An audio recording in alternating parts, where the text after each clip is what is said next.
हे चौघेजण आता खोलीमध्ये असतात आणि इथे जीवा म्हणत असतो की आता काहीतरी धागेदोरे हे मिळालेच पाहिजेत आणि त्याचसोबत इथे काव्या म्हणते की मला नाही वाटत की आता पिहू आपल्या बाजूनी बोलेल म्हणून मग आता आपल्याला असा काहीतरी पुरावा शोधला पाहिजे. असं काहीतरी धागे दोरे आणि त्याचबरोबर कुठेच काहीच सापडत नाहीये. ही गाडी जी आहे ना पुढे जातच नाहीये. गाडी गाडी बापरे गाडी म्हणजे लगेच जीवा विचार करतो गाडीच मिळाला मिळाला पुरावा मिळाला. इतका आनंद होत असतो म्हणून सांगू प्रेक्षकांना त्याला की विचारूच नका. जसं काही लगेचच आता इथे वसुहत्याची चांगलीच अकलपट्टी होणार आहे असा पुरावा मिळाल्यागतच तो उड्या मारत असतो. तेव्हा ते सगळे विचारतात त्याला गाडी कसला कसला पुरावा मिळाला. तुला एक गोष्ट सांगू का, जेव्हा नंदिनीला किडनॅप केलं होतं, ज्या ड्रायव्हरने इथे किडनॅप केलं होतं त्या ड्रायव्हरचा आणि माझा अपघात इथे होता होता वाचला होता. हो तोच ड्रायव्हर. नंदिनी तुला आठवतंय कुठल्या ड्रायव्हरने तुला इथे किडनॅप केलं होतं म्हणजे इथे दीपकचा जो साथीदार आहे तो. त्यावरच नंदिनी म्हणत असते हो मला त्याचा चेहरा चांगला आठवतोय. आता इकडे जीवा म्हणत असतो हो अगदीच बरोबर आहे मला सुद्धा चांगला चेहरा आठवतोय कारण जेव्हा अपघात झाला होता तेव्हा तो गाडीच्या खाली उतरला होता आणि गाडीच्या खाली उतरल्यामुळे इथे त्याच्यामध्ये आणि माझ्यामध्ये थोडासा वाद सुद्धा झाला होता. मग मिळाला आपल्याला पुरावा. आता आपल्याला त्या ड्रायव्हर पर्यंत पोहोचावं लागेल असं जीवा इथे म्हणत असतो. तर इकडे दुसऱ्या बाजूला दीपक हा हॉस्पिटलमध्ये असतो. बाळाला आता सर्जरीसाठी ती लोक घेऊन गेलेली असतात आणि बाळाची सर्जरी इथे आता होत असते. पण आता थोड्या वेळानंतर इथे ह्या दोघांसमोर म्हणजे रेखा आणि दीपक समोर डॉक्टर येऊन उभे राहतात. आता इथे दीपक खूप जास्त अस्वस्थ असतो. शेवटी किती नाही म्हटलं तरी नुकताच नवजात बालक आणि त्याची ही सर्जरी त्यामुळे त्याला खूप वाईट वाटत असतं. पण काय म्हणतात ना प्रेक्षकांनो खरंच केलेल्या कर्माची शिक्षा देऊ अशा पद्धतीने देतो. आता त्या जो बाळ आहे त्याला तर काही होता कामा नाही. पण इथे जेव्हा डॉक्टर येऊन सांगतात की इथे सर्जरी तर आम्ही केलेली आहे पण ती सर्जरी फेल झालेली आहे त्यामुळे आता आम्हाला बाळाला पुन्हा 24 तासासाठी इथे पेटीमध्ये ठेवावं लागणार आहे. येणारे पुढील 24 तास खूप बाळासाठी इम्पॉर्टंट असणार आहेत. आता तुम्ही देवाकडे प्रार्थना करा की तुमच्या बाळाला काहीही होऊ नये म्हणून. इकडे दीपक खूप जास्त अस्वस्थ झालेला असतो. तो म्हणत असतो कुठल्या कर्माची शिक्षा आणि काय हे माझ्यासोबत होत आहे. माझं बाळ आणि त्यासोबत एवढं मोठं हॉस्पिटलचं हे सगळं बिल आता काय करणार आहे मी असं म्हणूनच आता इथे रेखाला सुद्धा थोडंसं टेन्शन आलेलं असतं. आता इकडे हे चौघजण प्लॅन करत असतात. तेवढ्यातच आता दरवाजा वाजल्याचा नंदिनीला थोडासा आवाज येत असतो. कोण आलंय असा इकडे ती विचार करत असते आणि त्याचबरोबर कोण आलंय असा इकडे विचार केल्यानंतर ती म्हणत असते नाही थांबा मी पाहते. पण त्यावर आता इकडे आपण अशा पद्धतीने तर त्याच्यासोबत जाऊ शकत नाही किंवा त्याच्यापर्यंत कसं पोहोचू शकतो. इथे पाहायला गेलं तर फक्त आपल्या दोघांनाच त्याचा चेहरा माहिती आहे. त्यावर लगेचच आता इकडे जीवा म्हणत असतो नाही मी आत्ताच्या आत्ता त्या दीपकला गाठतो आणि चांगला धोधो धुतो आणि चांगला धोधो धुतला की लगेचच तो माझ्या हाती लागेल. इकडे नंदिनी म्हणत असते नाही प्लीज असं नाही करायचंय आपल्याला काहीही आता ताई पण आपल्याला नाही करायचंय. काव्या म्हणत असते अगं ताई तू असं का करते जरा ऐकून तरी घे माझं. अगं एकदा का त्या दीपकला आपण हाताशी घेतलं ना चांगला धुतला ना तर सगळं काही करेल. त्यावर लगेचच आता इकडे निनी म्हणत असते एक मिनिट माझ्याकडे खूप मोठा प्लॅन आहे आपण त्या पद्धतीने इथे करूयात. तेव्हा सगळेजण म्हणत असतात कसला प्लॅन आहे सांग लवकर नंदिनी. त्यावर नंदिनी लगेचच म्हणत असते आता आपण पूर्ण आता एक ट्रॅप लावूयात म्हणजे हे बघा आपण या पद्धतीने जायचं. आता दीपकला फोन करायचा आणि दीपकला म्हणायचं की तुझा तो मित्र जो आहे ना की जो इथे ड्रायव्हर होता तो तो एकटाच तो पुरावा नव्हताच तर तो सुद्धा पुरावा होता. आपण ह्या पद्धतीने आता इथे दीपकला ब्लॅकमेल करायचं आणि दीपकला एकदा का आपण ब्लॅकमेल केलं की दीपक लगेचच घाबरून त्या ड्रायव्हरला फोन करेल आणि त्याचबरोबर आपण लगेचच तुझ्या म्हणजे इथे जीवा म्हणत असतो ठीक आहे माझा जो पोलीस मित्र आहे ना त्याला लगेचच त्याचा मोबाईल जो आहे दीपकचा तो इथे ट्रॅप करायला लावू आणि त्याचं लोकेशन मिळू शकतं आणि तो कुणाशी बोललाय हे सुद्धा लोकेशन मिळू शकतं. असं म्हणता क्षणी आता दरवाजा वाजलेला असतो. नंदिनी दरवाजा खोलते तर इथे मावशी फरशी पुसण्यासाठी आलेले असतात. तेवढ्यातच आता काव्या म्हणत असते तुम्ही प्लीज नंतर याल का. पण नंदिनी म्हणते नाही नाही असू दे त्यांचं त्यांना काम करूया. त्यावर काव्या म्हणते ठीक आहे आपल्या आपल्या खोलीमध्ये आपण इकडे माझ्या खोलीमध्ये जाऊया. असं म्हणूनच आता हे चौघेच सुद्धा इकडे काव्याच्या खोलीमध्ये निघतात. तेवढ्यातच मंजिरी तिथे आलेली असते आणि तिथे मंजिरी आल्याबरोबरच ह्या चौघांना आता जीवा पार्कच्या खोलीमध्ये जाताना ती पाहत असते. आता त्या चौघांना एकत्र पाहिल्यानंतर ती खूपच जास्त घाबरते आणि तिला असं वाटतं की हे लोक नक्कीच काहीतरी प्लॅन करतायत. इकडे वसू आरशासमोर उभी असते. आरशामध्ये स्वतःलाच निहाळत असते आणि स्वतःलाच पाहत असते. ती म्हणत असते बापरे काय गे रम्या बघ ना जेव्हापासून इथे नंदिनीच्या विरोधात सगळे लोक गेलेले आहेत आणि माझ्या बाजूचे असलेले सगळे पुरावे मिटलेत ना तेव्हापासून आल्यापासून माझा चेहरा जो आहे तो खूपच जास्त ग्लो करायला लागलेला आहे बघ ना ग रम्या. पण रम्या मात्र इथे खूपच मोठ्या विचारामध्ये असते. त्यावरच असं म्हणत असते, अगं काय झाले रम्या, अशी तू अस्वस्थ का आहेस? त्यावरच आता ती म्हणत असते, पण तुला एक गोष्ट सांगू का, त्या काव्याच्या बोलण्यावरून मला खूप भीती वाटते. मला असं का वाटतंय की ती नक्कीच काहीतरी कटकारस्थानं करेल आणि त्याचबरोबर तिला नक्कीच काहीतरी पुरावा वगैरे मिळू शकतो, ह्याच मला याची जास्त भीती वाटते. आता तिथे मंजिरी आलेली असते आणि मंजिरी आल्याबरोबरच ती म्हणत असते, अगं ताई काय करतेस तू इथे, तुला कसला चेहऱ्याचा ग्लो इथे बघत आहेस? तिकडे ते चौघे जण सुद्धा पाहत आणि काव्याच्या खोलीमध्ये गेलेत आणि नक्कीच त्या चौघांमध्ये मला असं वाटतंय की काहीतरी शिस्त आहे आणि ते चौघे जण इथे तुझ्या विरोधामध्ये जे काही पुरावे आहेत किंवा तुझ्या विरोधामध्ये कटकारस्थानं करतेत. मला याचीच खूप भीती वाटते ग वसुताई, प्लीज तू काहीतरी कर. असं व्हायला नको की इथे ते सगळेजण पुरावे शोधतील आणि इकडे तुला नाही ती शिक्षा होऊन बसेल. मला तर खूप भीती वाटते वसुताई, असं ती म्हणत असते. आणि त्यावरच आता इकडे रम्या म्हणते, काही काय ग मावशी, काही काय नाही, मी आता पाहिलंय स्वतःच्या डोळ्याने त्या चौघांना एकत्र खोलीमध्ये जाताना. आता इकडे वसू म्हणत असते, असं अजिबातच होता कामा नये, माझ्या विरोधामध्ये कुठलेच पुरावे त्यांना सापडता कामा नयेत. त्याचसोबत आता हे चौघे जण पार्कच्या खोलीमध्ये बेडवरती अगदीच गोल आकार करून बसलेले असतात. आता इकडे नंदिनी म्हणत असते, आता बरोबर जो ट्रॅप टाकलेला आहे तोच टाकायचा. त्याही अगोदर इथे पार्थ जीवाला सांगतो, एक काम कर, तुझा जो पोलीस मित्र मोरे आहे त्याला अगोदर तू कॉल कर आणि त्याला अगोदर कॉल केल्याच्या नंतर तू एक गोष्टीचं लक्षात ठेव की त्याला सांग की येणाऱ्या काही मिनिटातच तुला ते सगळं काही करायचं आहे, ठीक आहे? त्यावर नंदिनी म्हणत असते, अजिबात रागवायचं वगैरे नाहीये, प्लीज नाही, अगदी शांततेत बोलायचं. आता जीवा लगेचच इकडे दीपकला कॉल करतो. आता नंदिनीच्या नंबरवरून फोन केलेला असतो, त्यामुळे इकडे लगेचच दीपक म्हणत असतो, हाय नंदू डार्लिंग, आज तुला माझी आठवण कशी आली? मला वाटलंच होतं तुला करमणार नाहीये आणि त्याचसोबत हा जो काही नवीन नंबर आहे ना तू तू कसा शोधून काढलास ग? बरोबर आहे, तुला माझ्या विना करमत नसेल ना आणि माझी आठवण येत असेल ना, मला वाटलंच होतं तू नक्कीच माझ्याकडे येशील नंदू डार्लिंग आणि मला नक्कीच फोन करशील. असं म्हटल्याबरोबर जीवाचं रक्त उसळूनच येतं आणि लगेचच तो काय म्हणत असतो ऐका, तो म्हणतो, ए तुला आठवत आहे ना नंदू डार्लिंग नाहीये, तुला आठवत आहे ना तू तू कोण आहेस आणि हा माझा नंबर तुझ्याकडे कसा आला आहे आणि हा नंदिनीचा फोन आहे? त्यावर लगेच इकडे जीवा म्हणत असतो, मी मी जीवा आहे, जीवा जीवा देशमुख. त्या दिवसाचा मार आठवतोय का अजून? खायचाय थोडाफार. आता इकडे लगेचच तो म्हणत असतो, बोल कशासाठी फोन केलायस, कशासाठी फोन केलायस? अरे तुला काय वाटलं की नंदिनीला किडनॅप करणारी व्यक्ती एकच होती? नाही. आणि तुला काय वाटलं की तू सगळे पुरावे मिटवलेले आहेस? असं अजिबातच नाहीये. तर तू अजून एक पुरावा मागे सोडलेला आहेस ना, आणि तो म्हणजेच की तुझा तो ड्रायव्हर, बरोबर आहे की नाही? तो ड्रायव्हर तो कुठे आहे? आणि तुला एक गोष्ट सांगू, तो आम्हाला सापडलाय आणि आता बघ त्याच्या मदतीने आम्ही तुझी आणि त्याचबरोबर इथे त्या तुझ्या साथ देणाऱ्या वसवत्याची कशी जेलमध्ये रवानगी करतोय. त्यावरच तो म्हणत असतो, नाही नाही असं काही होणार नाही. का? असं का नाही होऊ शकत? असं का नाही होऊ शकत? एवढा मोठा पुरावा जर तुम्ही मागं सोडलेला आहे ना, आणि असं एवढा मोठा पुरावा मागं सोडलेला असताना आता चांगलीच तुम्हाला जेलची हवा पुन्हा एकदा खावी लागणार आहे. आता मात्र इकडे दीपक म्हणत असतो, तो तो माझा मित्र आहे आणि तो तुम्हाला कधीच सापडणार नाही, समजलं? आणि त्याचबरोबर इथे तुम्ही स्वतःला समजताय काय? आता इकडे जीवा बरोबर त्याचा प्लॅन इथे वर्क करत असतो. आता त्याच्याशी बोलून तर जीवा घेतच असतो, पण इकडे काव्याला प्रचंड राग येत असतो. जीवा इकडे दीपक जीवाला म्हणत असतो, हा इक्का ना कुठल्याच कामी येऊ शकत नाही तुमच्या. आता मी घरी तर येऊन खोटी साक्ष दिलेली आहे. अरे इक्का इक्का पण कधी पण कामी येऊ शकतो. तो जो आहे ना ड्रायव्हर साथीदार, तो तो नाही का माझ्या उपयोगाला येणार? काय काय समजलास काय तू स्वतःला?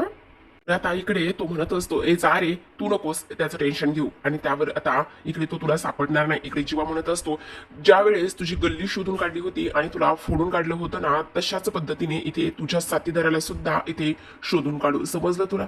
बघ ना बघ, आता नाही का तुझा हा नवीन नंबर मी मिळवला आहे, बरोबर आहे ना? हा एक एक एक एक मिनिट, काय झालं काय झालं? बोलती बंद झाली तुझी?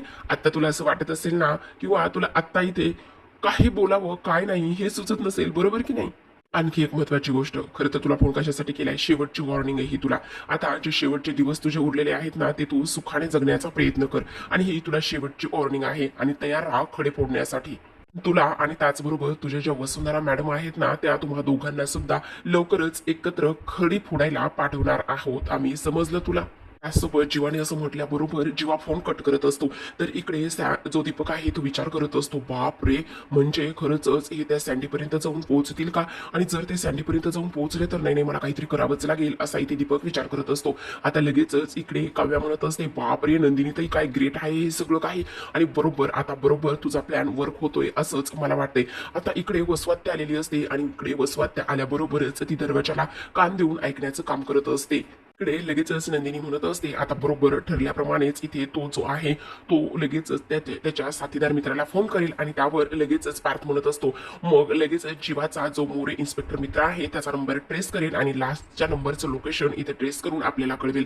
त्याचबरोबर इकडे वसू हे सगळं काही कांदून ऐकत असते. आता लगेचच नंदिनी म्हणत असते बरोबर आणि त्यानंतर सगळं सत्य आपण त्याच्याकडून वधून घ्यायचं. त्यावर जीवा लगेचच म्हणत असतो त्याने गुपचूप सगळं सांगितलं तर ठीक आहे, नाही तर गोडी गुलाबीने नाही सांगितलं तर मग धमकावून आपल्याला ते सगळं काही इथे त्याच्याकडून वधवून घ्यावंच लागणार आहे. आता लगेचच इकडे मात्र वसू घाबरलेली असते आणि वसू घाबरल्याबरोबरच आता ती इकडे जो दीपक आहे त्याला इथे कॉल करण्याचा प्रयत्न करत असते जेणेकरून आता दीपकला अलर्ट राहायला सांगावं लागेल. काही जरी झालं तरी सुद्धा ह्या लोकांच्या हातामध्ये तू लागू नकोस असं तिला सांगावं लागेल असा इकडे वसू ते विचार करत असते. आता वसूने फोन काढलेला असतो फोन लावण्यासाठी आणि तेवढ्यातच ज्या मावशी आहेत त्या इथे पुन्हा काव्याची रूम पुसण्यासाठी आलेल्या असतात. तेवढ्यातच त्या मावशीचा आणि त्यासोबत वसवात्याचा एकमेकींना धक्का लागतो आणि एकमेकींना धक्का लागल्याबरोबरच वसूचा जो फोन आहे तो त्या पाण्यामध्ये पडतो. बापरे, वसूचा फोन पाण्यामध्ये पडल्याबरोबर सगळंच आता संपलेलं असतं प्रेक्षकांनो, कारण फोन पाण्यामध्ये पडल्यावर तू लगेचच काही दुरुस्त होणार नाही आणि लगेचच आता वसवात्याची आहे त्या मोलकर्णीवर ओरडण्याचं काम करत असते. लगेच हे चौघ जण बाहेर येतात आणि विचार करतात की काय झालेलं आहे, वसवात्या कोणावर ओरडता एवढा. तेवढ्यात लगेचच त्या मावशी म्हणतात अहो काय झालं ना, मी इकडे लादी पुसायला येत होते आणि माझा ह्यांना चुकून धक्का लागला आणि त्यांचा फोन या पाण्यामध्ये पडला. ह्या काय करत होत्या आणि ह्या ना तुमच्या दरवाजाला कान देऊन ऐकत होत्या. त्यावर खव्या बापरे म्हणत असते काय काय आत्याबाई आमच्या दरवाजाला कान लावून ऐकत होता तुम्ही? ए नाही ग, हिचं काय ते काही सांगते, खोटं का बोलतेस ग? एक मिनिट, त्यांच्यावर ओरडायचं नाहीये, त्याबरोबर खरंच सांगत आहात. तुम्ही सांगा तुम्ही काय करत होता आमच्या दरवाजाच्या मागे कान देऊन ऐकत होता? तुमची हिंमत कशी झाली आत्याबाई आमच्या दरवाजाच्या मागे कान देऊन ऐकण्याची? इकडे मात्र आता वसवात्या नाही तर तपप होत असतं आणि लगेचच त्या मावशीला म्हणत असते तू जाग, तू काय करतेस इथे असं ती म्हणत असते. आता लगेचच इकडे दुसऱ्या बाजूला जो दीपक आहे तो विचार करतो नाही नाही नाही नाही, मला काहीतरी केलं पाहिजे. ही लोक काही करून त्या सँडीपर्यंत पोहोचता कामा नयेत. पण हा सँडी आता आहे तरी कुठे, याचा माझा बरेच दिवस झाला कॉन्टॅक्ट सुद्धा नाहीये. तर इकडे दीपक गणराया पुढे प्रार्थना करत असतो माझ्या बाळाला काही होऊ देऊ नकोस आणि त्यासोबत काही जरी झालं तरी सुद्धा त्याची काळजी घे, त्यासोबत त्याला वाचव, ह्या सगळ्या संकटामध्ये तू त्याला साथ दे आणि मला सुद्धा साथ दे असा इथे सँडी विचार करतो. आता इकडे दीपकने लगेचच सँडीला कॉल केलेला असतो. सँडी फोन पाहतो तर तो म्हणत असतो आता आणि यावेळेला काबरे यांनी कॉल केलेला असेल, आता यावेळेला ह्याचं काय काम असेल असा तो विचार करतो. पण शेवटी त्याच्याकडे पर्याय शिल्लक राहिलेला नसतो म्हणून तो फोन इथे उचलतो. त्याला असं वाटत असतं की नाही किती नाही म्हटलं तरी सुद्धा हा एक मित्र आहे आणि याची मला कुठेतरी मदत होऊ शकते असा इथे तो विचार करत असतो. आता लगेचच त्याचा तो फोन उचलतो आणि फोन उचलल्याबरोबरच इकडे दीपक म्हणत असतो कुठे आहेस सँडी तू? अरे अरे मी हॉस्पिटलमध्ये आहे. काय आता जिथे कुठे आहेस ना तिथे लगेच स्टेशनला जायचं आणि स्टेशनला जाऊन हे शहर सोडून जायचं. अरे काय बोलतोयस तू, इथे माझं बाळ आजारी आहे, त्याची सर्जरी फेल झालेली आहे, मी खूप खात आहे, ह्या गोष्टी तुला कसे समजत नाहीयेत? आणि त्यावरच आता इकडे दीपक म्हणत असतो ए ए बाळाचा इथे बाप आहेस ना तू आणि एवढे बाळाचे लाड करायचे आहेत ना तुला, तर इथे एक गोष्ट लक्षात ठेव, जर खरंच तुला तुझं बाळ प्रिय असेल ना आणि तुला जर त्याने बाबा म्हणून घ्यायचं असेल ना तर तू मी सांगतो त्याच पद्धतीने ऐक, नाही तर तुझं बाळ तुला बाबा म्हणायला सुद्धा जिवंत राहणार नाही, समजलं? त्यामुळे मी जो काही इथे सांगतोय किंवा जे गोष्टी मी इथे आता तुला सांगितलेल्या आहेत त्या तू गपचूप ऐकायच्या, आत्ताच्या आता इथे तिथून टांगा पलटी करायचा आणि स्टेशनला जाऊन हे शहर सोडायचं, समजलं तुला? आता इकडे मात्र दीपकला हे सगळं काही तो बोलून झालेला असतो पण इकडे दीपकने काहीच ऐकलेलं नसतं. त्यामुळे सँडी खूपच मोठ्या संकटात इथे सापडलेला असतो. आता मावशीकडून तर वसवात्याने फोन घेतलेला असतो पण काव्या बापरे, काव्या लगेचच वसवात्याच्या हातून फोन काढून घेते आणि वसवात्याच्या हातून फोन काढून घेतल्यावर लगेचच तो फोन त्या मावशीच्या हातामध्ये देते. इकडे तर आता वसवात्या अगदीच तिला म्हणत असते अगं हे काय करतेस तू, माझा फोन.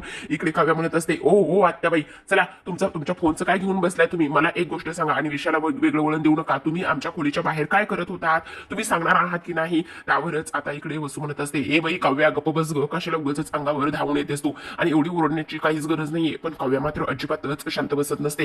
इकडे ती म्हणत असते ए तुला नेमकं काय म्हणायचंय? त्यावरच काव्या म्हणते काय म्हणायचंय म्हणजे काय म्हणायचंय, ह्या सगळ्या गोष्टी इथे तुम्ही केलेल्या आहेत आणि हे सगळं तुमच्यामुळे होत आहे, त्यामुळेच मी तुम्हाला जाब विचारत आहे. इथे मात्र आता वसू म्हणत असते अगं सगळं तर इथे झालेलं आहे ना, त्यामुळे तुम्ही उगाचच कशाला हे करताय? त्यावर लगेचच नंदिनी पार्थ आणि जीवाला म्हणत असते. जीवा तर इकडे वसवात्याला आणि ह्या दोघींना शांत करण्याचा प्रयत्न करतो पण काव्या अजिबातच ऐकत नाही, कारण ती म्हणत असते ह्या सगळ्या गोष्टी तुमच्यामुळेच होत आहेत, हे सगळं काही तुम्हालाच करायचं सुचतं, लोकांच्या दरवाजाला कान देऊन ऐकायचं, त्याचबरोबर इथे लग्नातून किडनॅप करायचं, त्याचबरोबर पुरावे नष्ट करायचे, हे सगळं तुम्हालाच जमतं ना. आता लगेचच इकडे नंदिनीने सांगितलेलं असतं जीवा पार्थ तुमचं राहिलेलं काम इथे तुम्ही करून घ्या, जा बरं. आता जीवा आणि पार्थ इथे खोलीमध्ये आलेले असतात पण इकडे लगेचच आता प्रेक्षकांनो खरं तर मला असं वाटतं की ते खूप मोठा ट्विस्ट आहे, कारण की इथे जेव्हा जीवा इथे फोन करतो त्याच्या मित्राला मोरेला आणि तिकडून तो काय बोलतो हे तरी इथे दाखवलेलं नाही, पण इथे जेव्हा म्हणत असतो काय काय म्हणजे नाही मिळाली इन्फॉर्मेशन, म्हणजे खरंच पाहायला गेलं तर मिळाली असेल, पण आता वसवात्याने हे सगळं ऐकलेलं आहे ना, त्यामुळे कदाचित ही लोक असं दाखवत असतील असं तरी वाटतं इथे.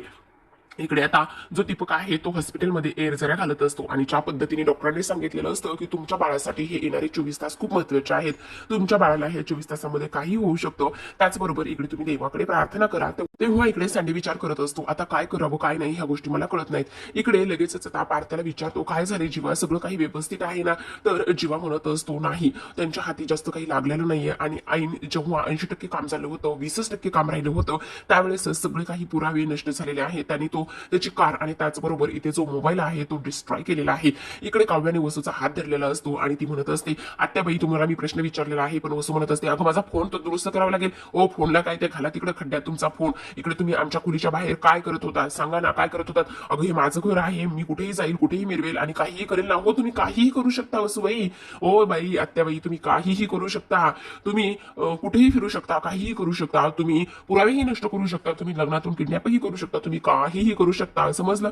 आता नंदिनी इकडे म्हणत असते काव्या प्लीज ग शांत बस ना, शांत बस, नको उगाच सारडावर करू, गप ग काव्या, असं म्हणून ती दोघींना बाजूला करण्याचा प्रयत्न करत असते. इकडे आता सँडी विचार करतो काय करू मला कळत नाहीये, त्याचबरोबर आता ह्यानी तर मला हे शहर इथून या शहरातून जायला सांगितलेलं आहे आणि त्याचबरोबर माझ्या बाळाची ही अवस्था आहे, त्यामुळे मला कळत नाही, मला सुचत नाही काय करावं आणि काय नाही ते. आता लगेचच इकडे पुन्हा एकदा मोरेंचा कॉल आलेला असतो. आता मोरेंचा कॉल आल्यानंतर इकडे पुन्हा इथे पार्थ जीवाला विचारत असतो आता काय झालं बोल ना लवकर. त्यावर जीवा म्हणत असतो नाही ना, तो परत म्हणतोय की ते लास्ट लोकेशन ट्रेस करण्याचा आम्ही प्रयत्न करतच होतो, ऑलमोस्ट आमच्या पुरावे हाती लागतच होते, पण शेवटच्या काही सेकंदामध्ये तो मोबाईलचा जो आहे लोकेशन ते इथे डिस्कनेक्ट झालेला आहे, म्हणजे आम्हाला असं वाटतंय की तो जो मोबाईल आहे तो इथे डिस्ट्रॉय केलेला असू शकतो असं इथे तो बोलत असतो. आता मात्र जीवा म्हणत असतो की जो शेवटची संधी होती, जो शेवटचा इथे पुरावा होता तो सुद्धा इथे हातातून निघून गेलेला आहे, निसटून गेलेला आहे. त्याचसोबत आता काय करायचं, कशा पद्धतीने त्याच्यापर्यंत पोहोचायचं, आणि त्याचसोबत हा तर खूपच जास्त चालू निघाला आणि इकडे मात्र ह्या दोघींचा भांडण्याचा आवाज ह्या दोघांच्या कानी पडतो. आता ह्यांचं तर आणखी संपलेलं नाहीये म्हणून आपण बघायला पाहिजे असं म्हणूनच आता ते पुन्हा दोघे बाहेर येतात आणि त्यावर दोघे सुद्धा म्हणत असतात अगं जरा गप्प बसा ओ आत्या जरा गप्प बस ग तू. त्यावर लगेचच वसवात्या म्हणत असते अरे मला काय गप्प बसायला सांगतो, ह्या तुझ्या फिसकारलेल्या मांजरीला जरा गप्प बसायला सांग ना, बघ ना कशी मांजरीसारखी फिसकारून येते माझ्याकडे. बापरे, खरंच काव्या सुद्धा अगदी त्याच पद्धतीने वाटत असते. इकडे मात्र लगेचच आता हे म्हणत असता शांत बसा, वसवात्या तर तिथून निघून जाते आणि त्यावर इकडे काव्या आणि नंदिनी विचारतात काय झालं, आलेला का तुमच्या मित्राचा फोन, आणि त्याचबरोबर त्याने काय सांगितलं, मिळाला का इथे पुरावा. आता लगेचच ही मुद्दामूनच म्हणता येत असं वाटतंय प्रेक्षकांनो, कारण आता इथे लगेचच जीवा काय म्हणतो नाही ना, अगदी शेवटच्या क्षणाला तो मोबाईल आणि त्याचबरोबर जी कार आहे ती डिस्ट्रॉय केलेली आहे, जो शेवटचा पुरावा होता तो सुद्धा इथे गेलेला आहे. आता इकडे वसवात्याने बरोबर हे ऐकलेलं असतं. ती काय म्हणते लगेचच ऐका, ती म्हणते की बापरे आता माझं तर न फोन करताच इथे काम झालेलं आहे, म्हणजे यांच्या हाती जो शेवटचा पुरावा होता तो सुद्धा संपलेला आहे असा इथे वसवात्या विचार करत असते. तर आता प्रेक्षकांनो आजच्या भागामध्ये एवढं उद्याचा भाग खरंच खूप कमालीचा असा झालेला आहे, कारण आता इकडे वसवात्या वेगळ्याच आनंदामध्ये असते, तर आता ह्या चौघांच्या हाती आणखी काय काय लागणार आहे माहिती नाही, पण आता इथे वसवात्या संध्याकाळी दिवे लागण्याच्या वेळेला इथे आलेली असते आणि इथे ती नंदिनी समोर येऊन उभी राहते. तर नंदिनीला इथे काय म्हणते का, ती काय म्हणते की आता हे बघ त्या दिवशी जेव्हा आरती घ्यायला इकडे अख्ख्या घरातले सगळेजण होते, पण आज नंदिनी इथे कोणीच नाही ग आरती घ्यायला, फक्त आणि फक्त या वसवात्याशिवाय. तू बघितलंस नाही ह्या वसवात्याशी इथे पंगा घेणं किती महागात पडतंय, म्हणून तुला सांगितलं होतं पण तू ऐकत नाहीयेस ना, आणि आज तर तू एकटीच आहेस कळलं. तर इकडे दुसऱ्या बाजूला पार्थ आणि त्याचसोबत काव्या हे बसलेले असतात.